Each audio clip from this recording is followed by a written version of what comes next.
waxaan ahay ciqaab oo Alle u soo diray dhulka. maxaad samaysay heer uu Alle kuu soo diray ciqaab sidayda oo kale ah? waxaa lagu tiriyaa inuu ka mid ahaa dagaalyahanadii ugu caansanaa uguna arxanka darnaa ee soo maray adduunkan. wuxuu geystay xasuuqyada ugu foosha xumaa oo ay diiwaan gelisay taariikhda. wuxuu gaaray heer dadka qaar ay aaminay inuu yahay Yaajuuj wa Maajuuj, wuxuuna sabab u ahaa dhimasho ku dhowaad 40 milyan oo qof, isagoo cagta sii mariyay dhulkana la simay magaalooyin iyo dalal. wuxuuna dhidibada u taagay boqortooyadii ugu baaxadda weyneed ee uu aadamuhu garto qarniyadii dhexe.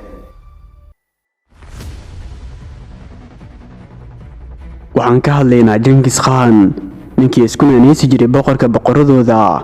sheegidda magaciisa kaliya ayaa ugu filneed inay ku reebto argagax.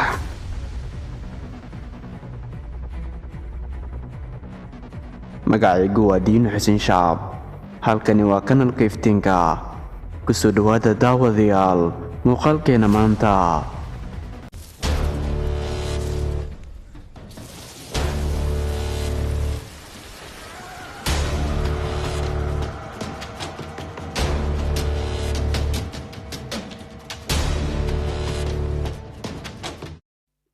Genghis Khan wuxuu ku dhashay magaalada Durunboldeg oo ku taala waddanka Mongolia sanadkii miilaadiga markuu ahaa 16 Abriil 1962. waxaana ku dhintay Yinjuana, China oo ku taala waddanka Shiinaha sanadkii markuu ahaa 18 Agoosto 1927.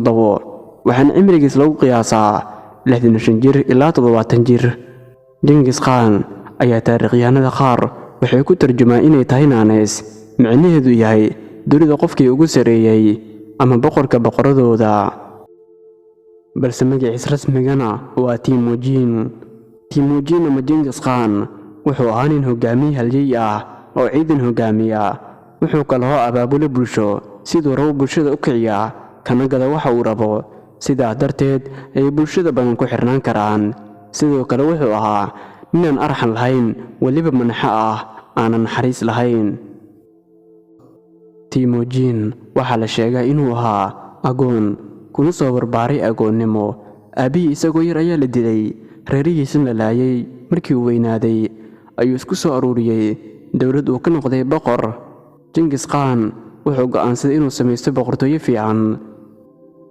Genghis Khan wuxuu gacanta ku dhigay xukunka Mongolia, wuxuuna isku magacaabay hogaamiyaha Tataarka.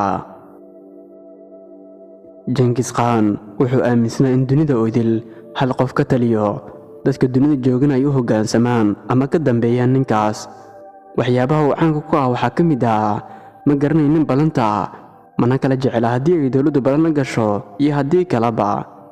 dhulka ay qabsadeen Tataarka, dadka ku noolaa waxaa lagu qiyaasaa 100 milyan oo qof, halka bedka guud ee boqortooyada Mongolia uu ahaa 33 milyan kiiloomitir iskuweer, oo waa dhul ka weyn qaaradda Afrika oo dhan, waana qaaradda labaad ee caalamka ugu weyn.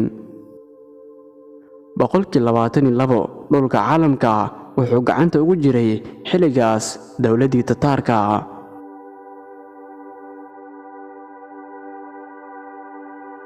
waxaan soo gaarnay gebgabadii muuqaalka. haddii aad ka heshay muuqaalkana like saar si ina gaarsii saaxiibadaada.